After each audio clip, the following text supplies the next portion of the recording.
Assalamualaikum warahmatullahi wabarakatuh. Perkenalkan, nama saya Mutia Hamidah, NIM 191601500006. Di sini saya akan membahas tentang marketing. Marketing sering dikaitkan atau disamaartikan dengan penjualan. Padahal pada praktiknya, marketing atau pemasaran tidak hanya melakukan penjualan yang dapat mendatangkan keuntungan secara langsung pada perusahaan tersebut. Konsep marketing berkaitan dengan filosofi yang digunakan bisnis untuk mengidentifikasi dan memenuhi kebutuhan pelanggan, di mana akan mendatangkan keuntungan baik bagi pelanggan tersebut maupun bagi perusahaan. Nah, konsep pemasaran mengartikan bahwa untuk memenuhi tujuan organisasi, maka organisasi tersebut harus mampu memenuhi serta mengantisipasi keinginan dan kebutuhan dari konsumennya, di mana pemenuhan tersebut harus dapat dilakukan secara lebih efektif untuk dapat meningkatkan dibandingkan dari para pesaingnya. Tugas dan fungsi marketing.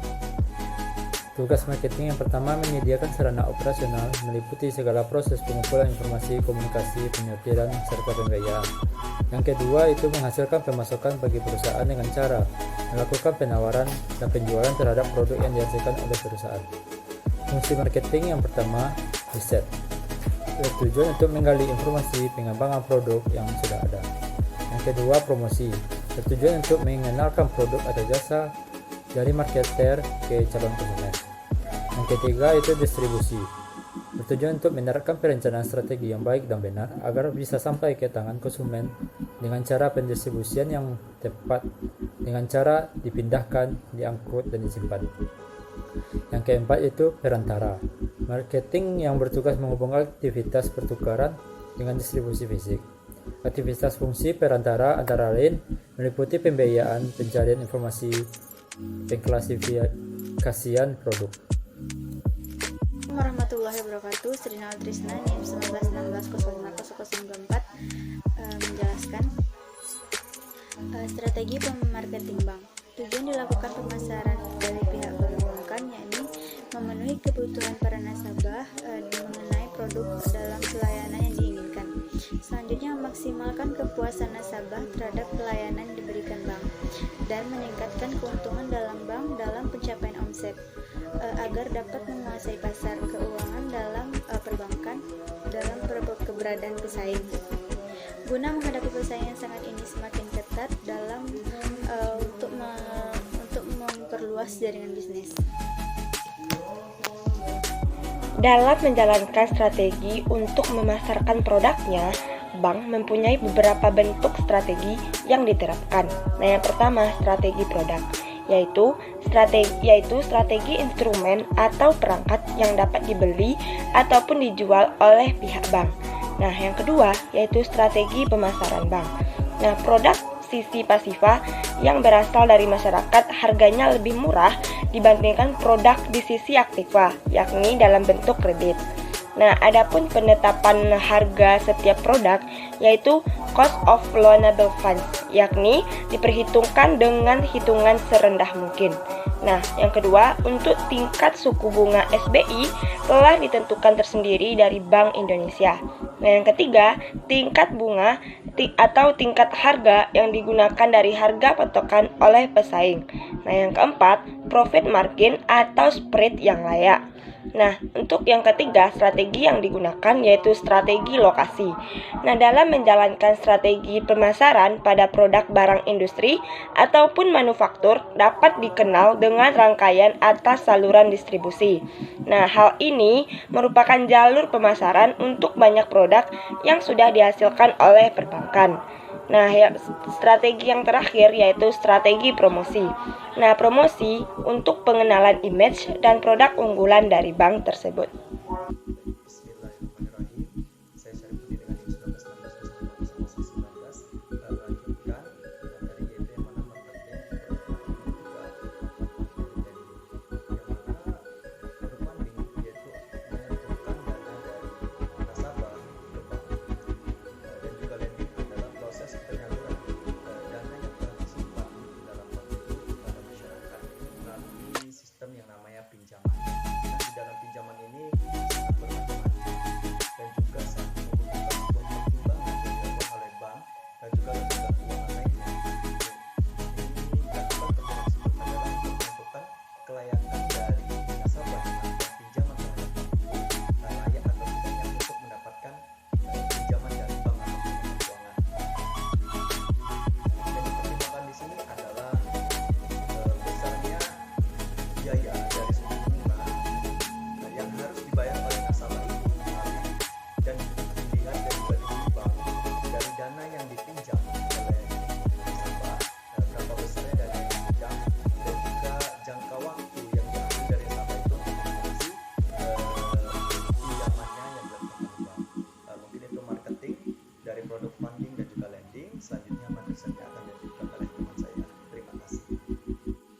Konsep kredit pembiayaan.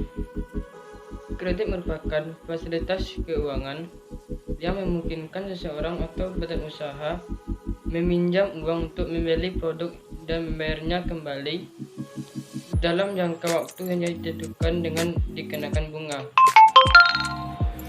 Kredit adalah penyediaan undang-undang uang atau tagihan yang dapat disamakan dengan itu berdasarkan persetujuan atas kesepakatan pinjam-meminjam antara bank dan pihak lain yang mewajibkan pihak meminjam dan melunasi utangnya setelah jangka waktu tertentu dengan pemberian bunga kredit yang disediakan oleh bank umum konvensional, BPR, dan Pegadaian.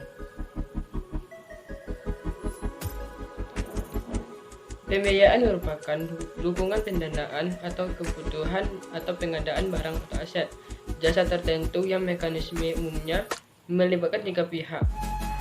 Yang pertama, pihak pemberi pendanaan. Yang kedua, pihak penyedia barang, aset atau jasa tertentu, dan pihak yang memanfaatkan barang atau aset jasa tertentu.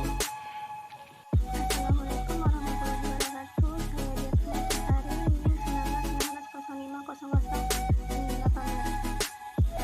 Tujuan dan fungsi kredit atau pembiayaan. Yang pertama, tujuan utama pemberian kredit adalah untuk memperoleh keuntungan. Hasil keuntungan ini diperoleh dalam bentuk bunga yang diterima bank sebagai balas jasa dan biaya administrasi kredit yang dibebankan kepada nasabah. Yang kedua, membantu nasabah yang membutuhkan dana baik dan untuk investasi maupun dana untuk modal kerja atau konsumsi. Yang ketiga, membantu pemerintah dalam berbagai bidang. Semakin banyak kredit berarti semakin banyak pula saluran dana untuk peningkatan pembangunan di berbagai sektor, terutama sektor real. Assalamualaikum warahmatullahi wabarakatuh. Saya Sarah Nesti, NIM 1916050003. Di sini saya akan menjelaskan tentang prinsip pemberian kredit ataupun pembiayaan. Dalam memberikan kredit ataupun pembiayaan, kita harus memperhatikan 5 prinsip, yaitu yang biasa dikenal dengan prinsip 5C. Prinsip 5C ini merupakan sistem yang digunakan bank ataupun pemberi pinjaman lainnya untuk mengukur kelayakan kredit dari seorang calon debiturnya.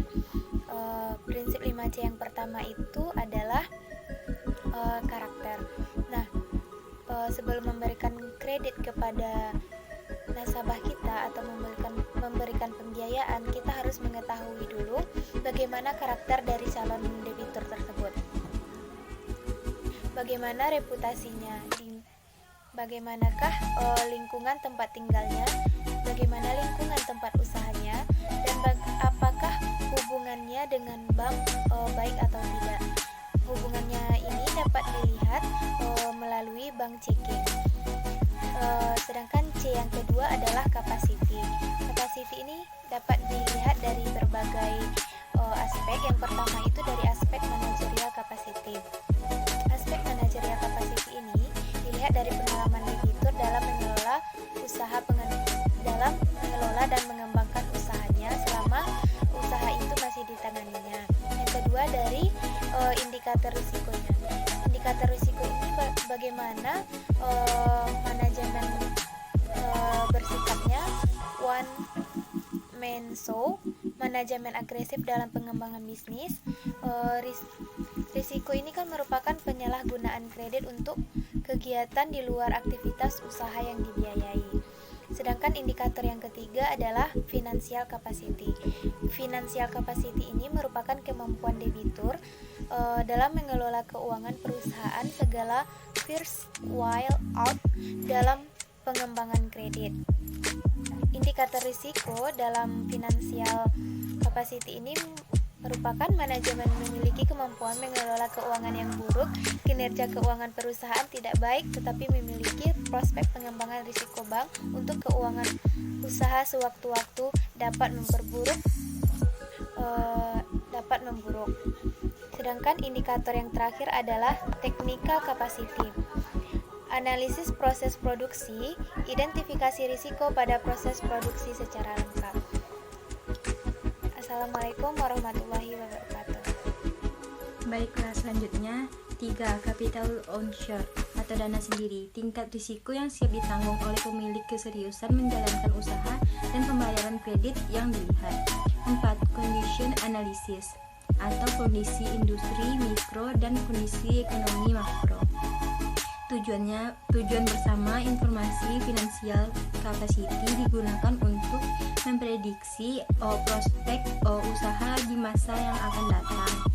Prediksi risiko kemungkinan gagal bayar, indikasi risiko, aspek condition terdapat ketidakpastian ekonomi secara makro, baik karena suku bunga ataupun nilai tukar. Persaingan industri sejenis sangat ketat. 5. Collateral analysis, status kepemilikan atau SHM, SHGB, SHP, HGU, dan lain-lain. Kecukupan nilai agunan, bentuk pengikatan HT atau fidusia atau gadai atau KC. Tujuan sebagai second way out jika debitur one prestasi secara psikologis meningkatkan keseriusan debitur menjalankan usaha dan membayar kewajiban kredit. Sama saya Ibnu Hafiz Azwir, saya akan menjelaskan tentang analisa kredit atau pembiayaan. Nah, pengertian dari analisis kredit ini adalah kajian yang dilakukan untuk mengetahui kelayakan dari suatu permohonan kredit. Sedangkan tujuan dari analisa kelayakan kredit ini adalah untuk memperoleh keyakinan apakah pemohon kredit mempunyai kemampuan dan kemauan untuk memenuhi kewajibannya dalam mengembalikan pinjaman tersebut. Nah, selanjutnya prinsip analisis kredit. Terdapat beberapa cabang. Yang pertama yaitu menggunakan prinsip 5C. C yang pertama karakter, capacity, capital, condition, dan collateral atau agunan.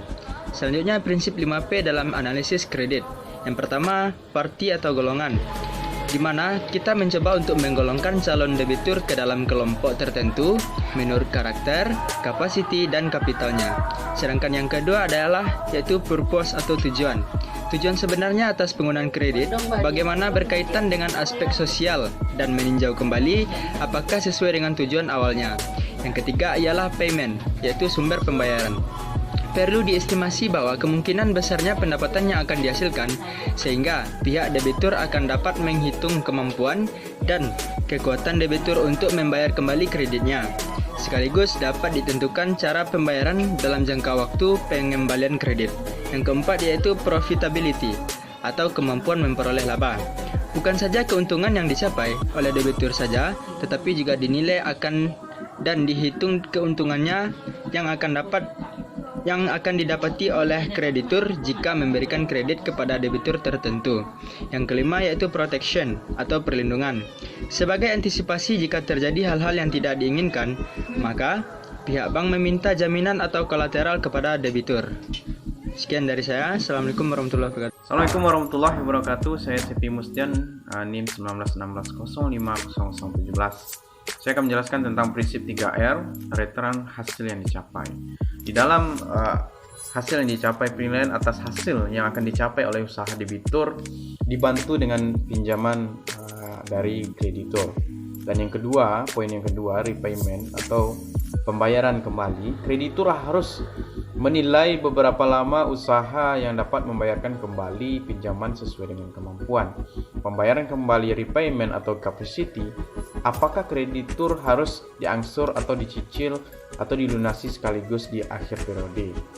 Dan yang poin ketiga, risk bearing ability, kemampuan untuk menanggung risiko. Kreditur harus mengetahui dan menilai sampai sejauh mana usaha debitur mampu menanggung risiko kegagalan jika terjadi sesuatu yang tidak diinginkan.